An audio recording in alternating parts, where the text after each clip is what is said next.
Olá, tudo bem, gente? Vamos continuar o realismo? Curte aí pra mim primeiro. Isso. E aí eu tenho que falar sobre as exposições universais. Vocês já vão entender. Em Londres, em 1851, uma exposição enorme em uma escala sem precedentes introduziu uma série de eventos que foram chamados de exposições universais. Esse primeiro evento, que foi a primeira exposição universal, reuniu 28 países que vieram apresentar as inovações de suas indústrias nacionais. Essas exposições destinavam-se, obviamente, a impulsionar a economia, promover o progresso e também exibir os avanços técnicos modernos. Começou em Londres, inspirado pelo sucesso do evento Napoleão III, que não queria ficar atrás, decidiu organizar uma edição francesa em 1855 em Paris. Seria a Exposição Universal Francesa, né? A edição francesa da Exposição Universal. E aí ele decidiu que a Exposição de Belas Artes deveria ser ao mesmo tempo para aproveitar a posição, né, da Exposição Universal, e aí ele criou o que seria o Palácio das Belas Artes, dentro da Exposição Universal. É aí que entra a nossa história. Courbet, pintor francês da época, apresentou 14 telas para essa exposição de Belas Artes. 3 delas foram rejeitadas por falta de espaço. Uma delas era o Enterro em Ornans, que eu acabei de falar, e uma outra obra sua monumental, o Estúdio do Artista. Ele achou um desaforo, diz que... Momento, caras! Diz que Courbet era super, hiper, trans, mega cheio de si, que não era fácil não. Então, recusando-se a ser negado, ele abriu ali do lado o que ele chamou de pavilhão do realismo para poder expor as suas obras à vontade. E aí ele mostrou 40 dos seus quadros em sua própria galeria, o Pavilhão do Realismo. Pertinho, bem próximo do Palácio das Belas Artes. Bem, isso tudo eu contei para a gente falar de uma das obras que foi recusada e que ele expôs, né, no Pavilhão do Realismo, que é chamada, o título resumido, O Estúdio do Artista, e o título completo é Alegoria Real de uma fase de 7 anos na minha vida artística e moral. Estúdio do Artista. 1855 e mede 3,59 m por 5,98 m. Também enorme. Essa tela foi pintada em apenas 10 meses. Vamos falar dela? Bom, olhando direto no centro, o artista é imediatamente reconhecível. A cabeça dele está assim inclinada para trás e ele está avaliando e possivelmente admirando a paisagem que ele está pintando. Na composição central, a gente tem uma trindade, né, 3 figuras, uma criança, uma mulher nua e ele, 4 se a gente contar com um gato. A criança, o menino que está à esquerda do artista, se a gente notar bem, ele não está olhando para a pintura, para a paisagem que o Courbet está pintando. Ele está olhando para o Courbet.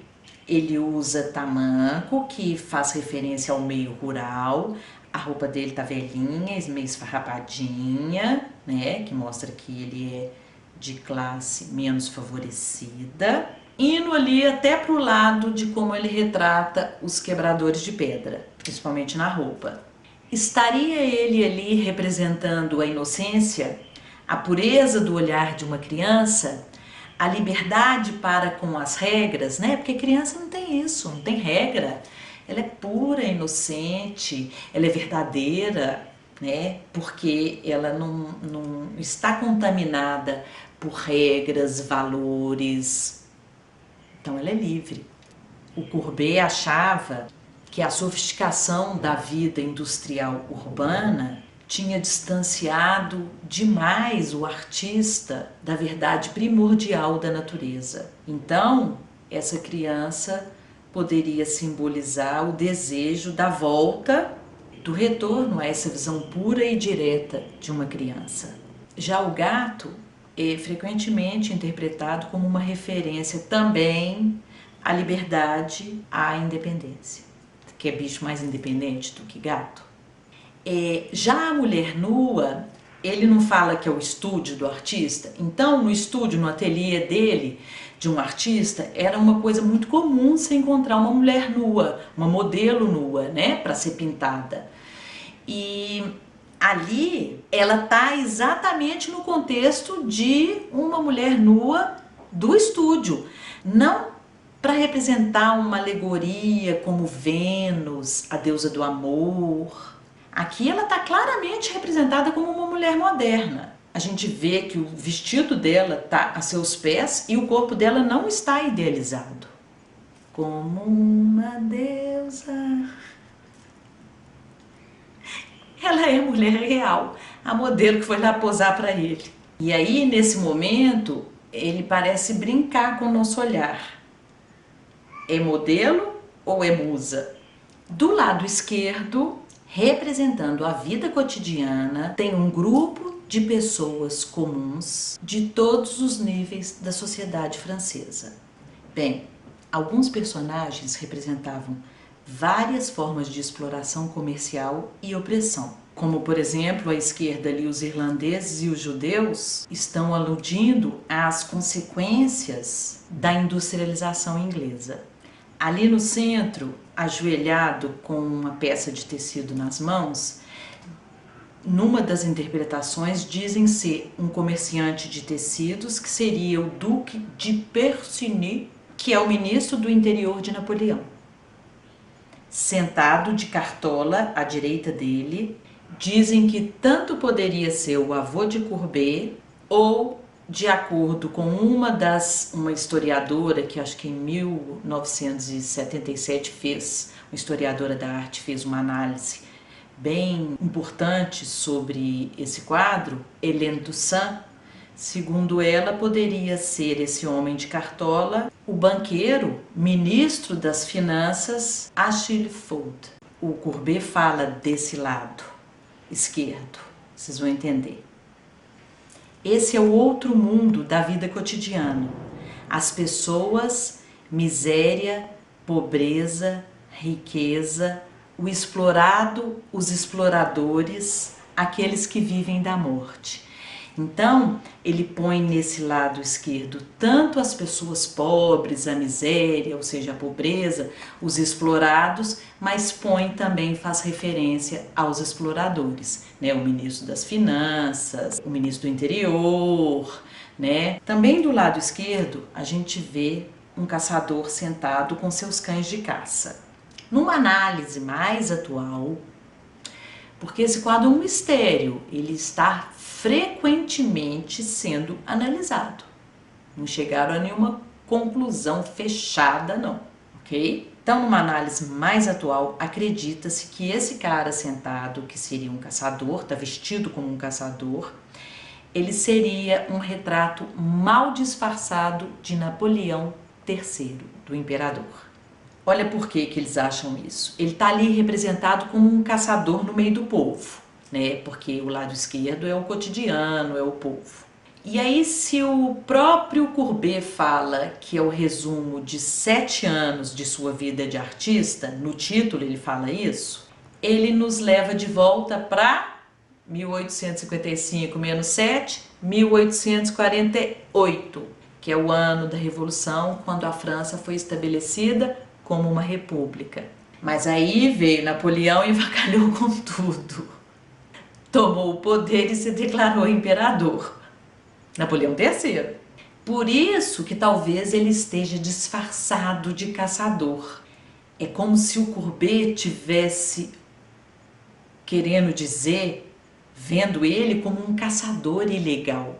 Alguém que tomou o que não é legitimamente seu, ou seja, tomou o governo que não lhe pertencia, que pertencia ao povo. Legal essa interpretação, né? Mas vai saber. Mas que ele é parecido com Napoleão III, mal disfarçado mesmo. Por isso que eu gosto. E acho possível. Ainda do lado esquerdo, quase mais para o centro, né? A gente vê, sentada no chão, do lado da tela do Courbet, uma mulher extremamente pobre com um filho, né? Então representando a pobreza, a miséria, mais uma vez. Só que acima dela a gente vê um crânio, que é um símbolo super forte, potente da história da arte, que é o Vanitas, né? A lembrança da morte, o memento mori. Lembra-te que tens de morrer. Lembra que eu falei que o crânio lembra sempre a morte? Na verdade é um vanitas porque fala da vaidade. Tanto faz quem que você é e o que você vai virar, né? Quando morrer todo mundo vai ser igual. E esse crânio está acima de um jornal que pode representar a imprensa. Mais especificamente os críticos, que não deixavam o Courbet em paz e que ele detestava. Então, talvez ele estivesse querendo dizer morte aos críticos, morte à imprensa e, por consequência, aos críticos, né? E acima do crânio, um manequim, que também é uma peça típica do estúdio do artista, né? Para você montar posições e copiar, se inspirar em posições, mas ele está em pose de crucificado. Essa postura semelhante à crucificação poderia estar simbolizando a morte da arte acadêmica, que é o que Courbet e os artistas da época lutavam contra, né? A ditadura da arte acadêmica. Só entra no salão quem tiver tal tipo de pintura histórica, religiosa, né? Mas há quem diga também que ele poderia estar se referindo a si mesmo como um tipo de mártir. Dizem que ele tinha uma tendência, principalmente em pinturas como O Artista Ferido, por exemplo. Ele crucificado, né, como um mártir. Mas tem ainda uma outra interpretação muito interessante, que ali nesse ponto que eu estou analisando, ele estaria recordando, fazendo a gente lembrar dos diversos tipos de pintura. A pintura religiosa, no manequim crucificado, a pintura de gênero, a mulher comum, com o filho no colo, e a natureza morta, onde ele estaria fazendo referência não só através do crânio e do jornal, mas também pelo conjunto de objetos no chão, que é o chapéu, a adaga e o violão. E sem esquecer que um pouquinho à direita tem a paisagem, representando a paisagem, que é a paisagem que ele pinta. Para o chapéu emplumado, o violão e a adaga tem também uma outra interpretação, como se eles estivessem simbolizando a morte do romantismo francês, causada pela crescente popularidade do realismo. Por que a morte do romantismo? É quase como uma figura romântica, né, dos Três Mosqueteiros, sabe? Aquele chapéu com plumas, né? O sapato de fivela, violão e adaga. Vai saber. No outro lado, no lado oposto, no lado direito, em contraste com o esquerdo, a gente tem uma festa muito mais bonita, mais rica, bem vestida. Então ali estão os ricos colecionadores particulares de Courbet e seus amigos urbanos. À extrema direita, sentado com um livro na mão, temos o poeta e crítico de arte, amigo íntimo de Courbet, Charles Baudelaire. Baudelaire dizia que o artista devia encontrar a beleza no mundo que existia e não no mundo do passado. Diz que ali perto do espelho, atrás dele, a mulher apagada seria sua namorada, Jeanne Duval. Nada provado, mas que tem ali, né, quase um fantasminha tem. À frente do Baudelaire, um casal que supostamente seria um casal de colecionadores ricos, a gente vê pelos trajes. À frente do casal sentado estaria Jules Champfleury, que é o fundador do movimento realista na literatura, e lá atrás, de barba, o principal patrono de Courbet, que é Alfred Bruyas. Ao centro, um pouquinho para a direita, lá na janela, a gente vê um casal de amantes que poderia representar o amor livre. Como eu disse para vocês, o Courbet era super autoconfiante. E por causa dessa autoconfiança, ele se tornou alvo dos caricaturistas. Mas ele não se ofendia com isso não, muito antes, pelo contrário, porque ajudaram ele a se tornar reconhecível para o público. E aí a fama dele já não estava só ligada à sua pintura, mas também a si mesmo. E ele foi, assim como o Rembrandt, não sei se vocês lembram que eu falei que o Rembrandt fez trocentos mil retratos, né, autorretratos, ele também se retratou muito. E ele tinha uma barba que ele fazia bem pontuda e que ele mesmo fala do seu perfil assírio, né, que é com essa barba pontuda, e ele adorava, né, essa fama toda. Desde o início de 1840 que ele se pinta com frequência. Então, vamos dar uma paradinha? Semana que vem a gente continua com o realismo, tá bom? Lembraram de curtir? Obrigada. Beijo. Tchau.